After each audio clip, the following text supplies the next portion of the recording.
लोग चाहे कितने भी जागरूक हो गए हो, भले ही डिजिटल क्रांति आ गई हो, आज भी समाज में अंधविश्वास कायम है। कुछ अंधविश्वासी अपने समस्याओं के समाधान के लिए तांत्रिकों के पास पहुंचते हैं। तांत्रिक भी ऐसे लोगों की अंधी आस्था का लाभ उठाने से नहीं चूकते हैं। अंधविश्वास में डूबे लोग अपनी आर्थिक शोषण के साथ साथ अपना शारीरिक शोषण भी करा बैठते हैं।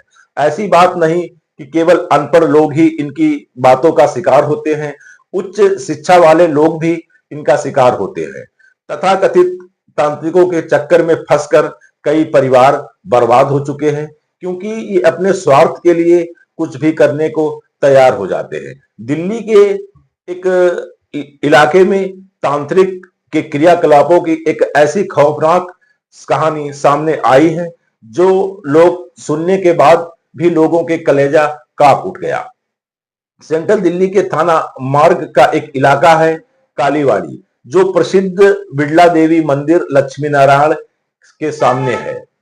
वैसे यह इलाका अधिकांश सरकारी फ्लैट बने हुए हैं, जिनमें सरकारी कर्मचारी रहते हैं। यहीं के एक फ्लैट में 44 साल की केवी रमा अपने पति शिव शर्मा 45 वर्ष उनके दो बेटी के साथ रहते हैं। एक मंत्रालय में स्टेनोग्राफर के पद पर नौकरी करती थी, जबकि उनके पति डीएलएफ कंपनी में फाइनेंस मैनेजर भी थे। इस दंपति ने अपनी बेटी कक्षा 7 और इनकी एक बेटी कक्षा 5 में पढ़ रही थी।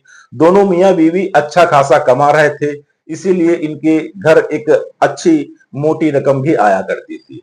कुल मिलाकर यह एक छोटा सा परिवार बहुत खुश था अपने सपनों में, अपने दुनिया में।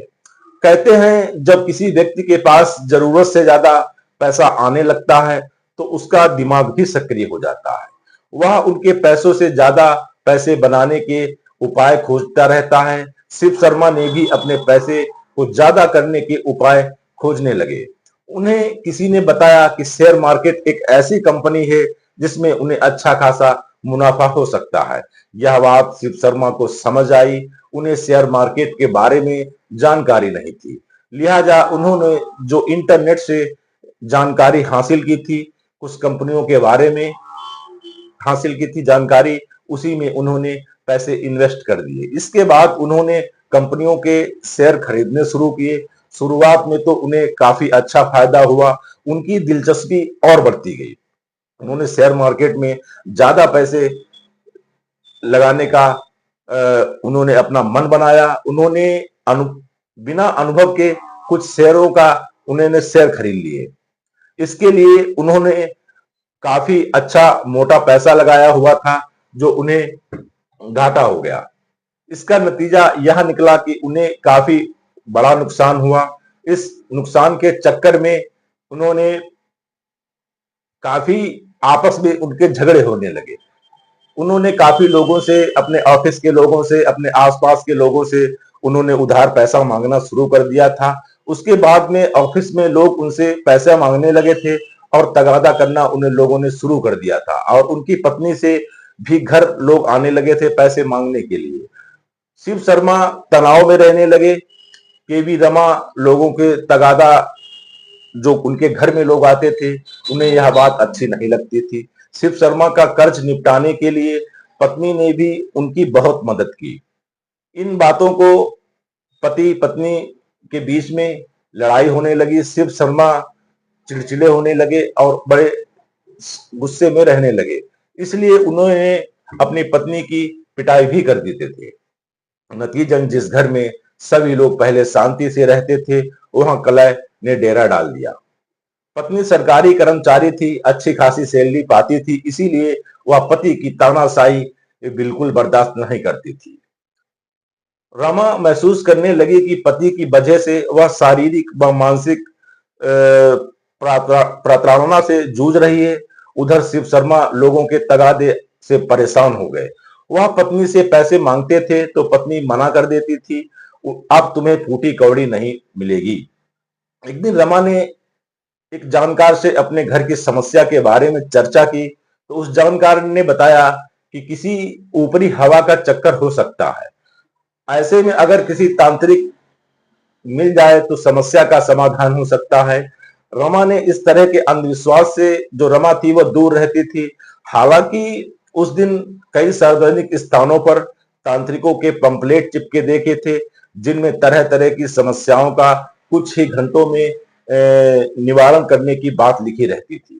इसके अलावा लोकल टीवी चैनलों पे के माध्यम से, सोशल मीडिया के माध्यम से भी विज्ञापनों को देखती रहती थी। रमा तंत्र मंत्र, जादू टोने, टुटके से केवल यह ढोंग ढकोसला समझती थी। पर अब उनके एक जानकार ने घर की समस्या के बारे में तांत्रिक के पास जाने की सलाह दी। सोचा कि अगर किसी तांत्रिक के पास जाने से घर की समस्या ठीक हो जाती है तो तांत्रिक के पास जाने से कोई बुराई नहीं है। यानी जिस बात को पहले वह अंधविश्वास, ढोंग ढकोसला बताती थी, जरूरत पड़ने पर वह उसी अंधविश्वास में फंसने लगी। रमा किसी तांत्रिक को नहीं जानती थी। उनके एक जानकार ने दिल्ली में दक्षिणपुरी इलाके में रहने वाले तांत्रिक श्याम सिंह उर्फ भगत जी के बारे में बताया। उसने बताया कि वह तथाकथित श्याम सिंह के पास पहुंची। तांत्रिक ने सबसे पहले रमा से बातों ही बातों में उनके परिवार की पूरी आर्थिक स्थिति जानने की कोशिश की। रमा ने एक एक बात अपनी जो घर में हुआ करती थी तांत्रिक बाबा को बता दी। रमा की बात सुनने के बाद तांत्रिक अपनी आंखें मूंद कर गद्दी पर बैठे बैठे ही बोला, आपके पति के साथ किसी ने कुछ कर दिया है, जिसकी वजह से वह घर का एक एक सामान बेच देंगे, यानी वह घर बर्बाद कर देंगे। कुछ देर बाद उन्होंने इस बात को सुना तो रमा ने कहा, भगत जी इसका उपाय बताइए, मैं इसका उपाय चाहती हूँ। भगत ने कहा, वो शेयर बाजार में पैसे भी नहीं लगाएंगे, आपको घर में सुख शांति बनी रहेगी और आपसे जो बदसलूकी करते हैं वो भी नहीं करेंगे। इसके लिए 1 लाख रुपए का खर्चा आएगा। रमा ने कहा, कोई बात नहीं, रकम आपको दे दी जाएगी, मुझे सिर्फ समाधान चाहिए। आप इसकी चिंता ना करें, आप हमारे काउंटर पर 30,000 रुपए जमा करवा दें, ये तांत्रिक बाबा ने उस महिला से कहा। तांत्रिक ने कुछ मंत्र बुदबुदाने के बाद भभूत देते हुए कहा कि यह भभूत लो, 7 शनिवार को पति को खाने में मिलाकर दे देना। ध्यान रखना, केवल शनिवार को इसे ही देना, खाने में मिलाना जब कोई इसे टोक ना पाए। रमा ने कहा, ठीक है भगत जी, मैं ऐसा ही करूंगी। तांत्रिक के पास से भभूत लेके अपने घर चली गई। 4-5 सप्ताह होने के बाद में जब कोई फर्क नहीं पड़ा तो रमा ने तांत्रिक को फोन कर जवाब में तांत्रिक ने कहा, पूरे 7 शनिवार होने के बाद में इसका असर होगा। लेकिन तब तक रमा तांत्रिक बाबा से फोन पे बात किया करती थी, वह उनके बाबा के टच में रहा करती थी। किसी तरह शिव शर्मा को उनकी बात का आभास हुआ। पति की तांत्रिक के पास गई और शिव शर्मा ने पत्नी से कुछ इस तरह की 7 शनिवार को भभूत खिलाने को कहा, पर कोई असर नहीं हुआ। रमा ने तांत्रिक के पास पहुंची तो तांत्रिक ने फिर दूसरी भभूत दी। इतना ही नहीं, तांत्रिक ने उसके फ्लैट पर पूजा करने को भी कहा। निश्चित दिनों तक भभूत खिलाने के बाद में आदतों में जब कोई फर्क नहीं पड़ा तो रमा ने तांत्रिक से मिली भभूत काम नहीं कर रही थी, इसीलिए उसने तांत्रिक से सीधा समाधान करने को कहा। इस पर तांत्रिक ने रमा से कहा, अब इसके लिए आर पार की लड़ाई लड़नी होगी। रमा ने भी कह दिया कि निदान के लिए वह तैयार है। इसके बाद तांत्रिक ने एक बोतल में पानी भर के तांत्रिक ने रमा को दिया। पानी वो अपने घर में लेकर चली गई। वह पहाड़ों से कुछ जड़ी बूटियों लाकर रखता था। उस जड़ी बूटी ने बोतल में पानी भरकर घोलकर उसने रमा को दे दिया था। घर पहुंचने पर रमा ने गिलास में पानी अपने पति को देते हुए कहा, यह लो बाबा जी का प्रसाद है, इसे पी लो, सारी समस्याएं दूर हो जाएंगी। पत्नी के विश्वास पर शिव शर्मा ने पानी पी लिया। पानी पीने के बाद उनकी हालत बिगड़ने लगी। पत्नी ने उन्हें सरकारी अस्पताल में भर्ती कराया। भर्ती कराने के बाद में रमा ने देखा पति की हालत गंभीर है तो वह अपने घर चली आई। अस्पताल में कुछ देर बाद शिव शर्मा जो रमा के पति थे उनकी मौत हो गई। शिव शर्मा की मौत के बाद अस्पताल के लोगों ने रमा को ढूंढना शुरू किया, पर वह अस्पताल में कहीं नहीं मिली। इस पर अस्पताल द्वारा पुलिस को खबर दे दी गई। लाश को मर्चरी में रखवा दिया गया।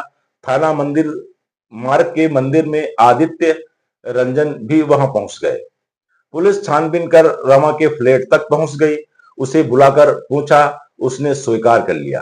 तांत्रिक श्याम सिंह ने उसने बता दिया, जो तांत्रिक श्याम सिंह बाबा ने जो पानी दिया था, पानी पीने के बाद में ही हालत उनकी खराब हुई है। रमा की निसंदेही पर पुलिस ने दक्षिणपुरा के तांत्रिक श्याम सिंह को हिरासत में ले लिया। उससे पूछताछ की। उसके बाद में उसमें जहर निकलने की पुष्टि हुई। उधर शिव शर्मा के पोस्टमार्टम में जो जहर निकला था उसकी पुष्टि हो चुकी थी। तब पुलिस ने आरोपी के बी रमा और श्याम सिंह बाबा को गिरफ्तार कर न्यायालय में पेश कर दिया है, जहां उन लोगों को जेल भेज दिया गया है। इस तरह एक तांत्रिक के चक्कर में फंसकर अपनी ही गृहस्थी उजाड़ डाली इस महिला ने। ऐसे ढोंगी बाबाओं से हमें सावधान रहना चाहिए और ऐसे लोगों के चक्कर में न पड़ के अपने परिवार को बर्बाद ना करें। जय हिंद, जय भारत।